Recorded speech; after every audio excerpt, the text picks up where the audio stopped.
Dan saudara, informasi selanjutnya, dalam pertemuan dengan anggota DPRK Aceh Besar, Bupati Aceh Besar terpilih Muharram Idris menyerukan persatuan. Dengan adanya persatuan, maka dapat mengangkat dan memajukan daerah yang menjadi kabupaten penyangga ibu kota provinsi. Bupati Aceh Besar terpilih Muharram Idris menyerukan persatuan antara eksekutif dan legislatif untuk membangun Aceh Besar yang lebih baik. Hal tersebut disampaikannya dalam silaturahmi dengan anggota DPRK Aceh Besar. Muharram menegaskan tidak ada oposisi dalam pemerintahannya. Dengan demikian, persatuan yang terwujud dapat menjadi modal dalam mengangkat kembali daerah ini sebagai kabupaten penyangga ibu kota provinsi. Hubungan antara eksekutif dan legislatif merupakan kemitraan.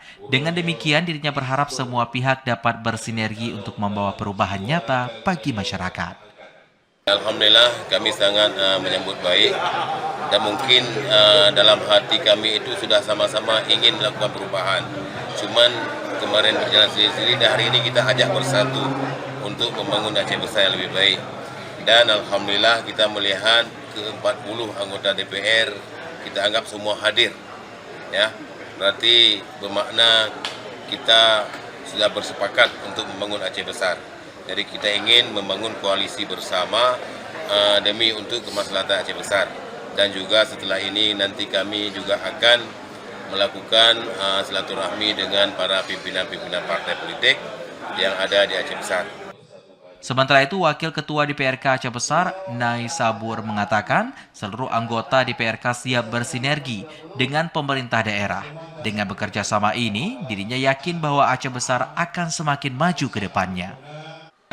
Dengan sinerginya antara legislatif dan eksekutif, berdampak Aceh Besar itu lebih baik dan lebih maju. Saya selaku wakil pimpinan beserta Bapak Maksin, kami semua DPRK siap untuk Aceh Besar bersama Bupati terpilih. Acara ini juga turut dihadiri oleh tokoh-tokoh penting dari berbagai elemen masyarakat, termasuk Komando Independen Aceh Besar yang juga menyatakan dukungan mereka.